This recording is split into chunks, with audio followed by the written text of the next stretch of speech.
In the summer of 1683, the future of Europe teetered on a knife's edge. Outside the walls of Vienna stood one of the largest armies the continent had ever seen, an Ottoman force, vast and disciplined, determined to break through the heart of Christendom.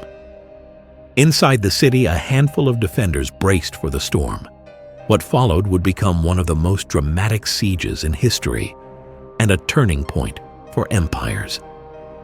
For centuries, the Ottoman Empire had been the unstoppable power of the East. They had taken Constantinople, swept through the Balkans, and time and again tested the defenses of Europe.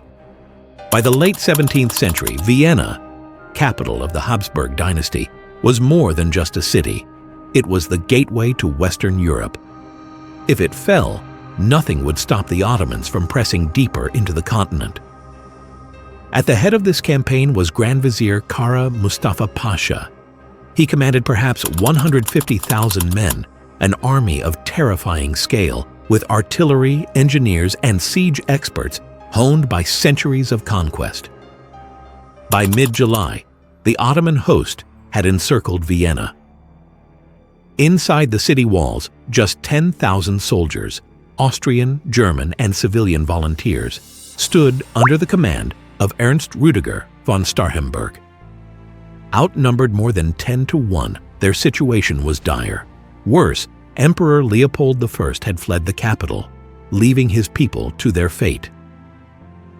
Day and night, Ottoman artillery pounded the fortifications. Miners tunneled beneath the walls, planting explosives that shook the city to its foundations. Food ran short, disease spread, and still the defenders clung to their crumbling ramparts. Beyond Vienna, the great courts of Europe watched with unease. Old rivalries and religious divides often kept Catholic and Protestant princes at each other's throats. But now, the sight of Kara Mustafa's vast army at Vienna's gates stirred something more powerful than jealousy: fear. At the Vatican, Pope Innocent XI pushed desperately for unity. He knew Vienna's fall could trigger the collapse of Christian Europe.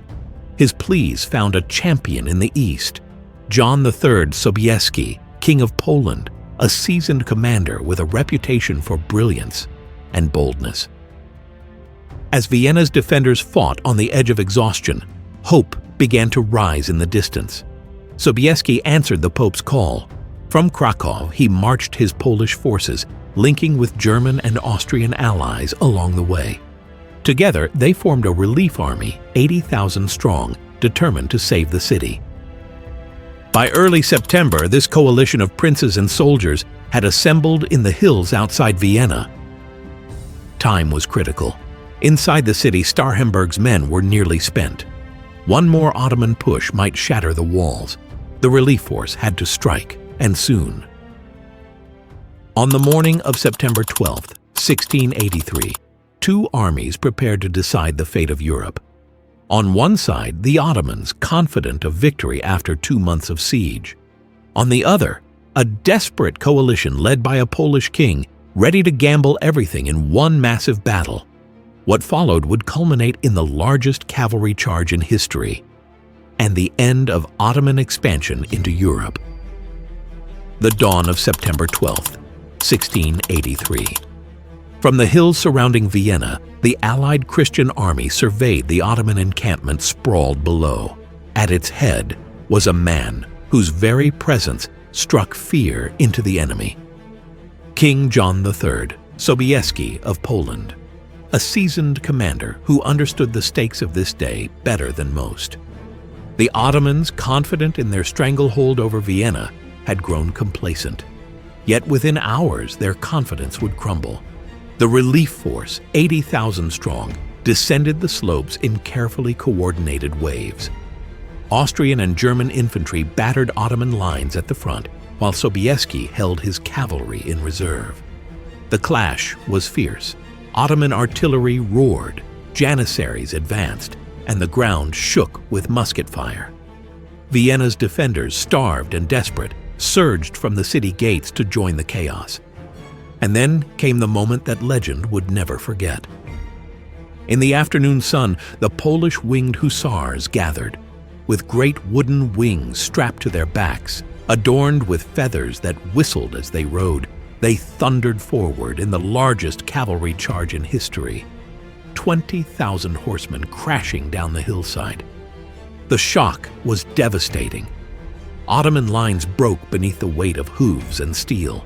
Panic rippled through the encampment.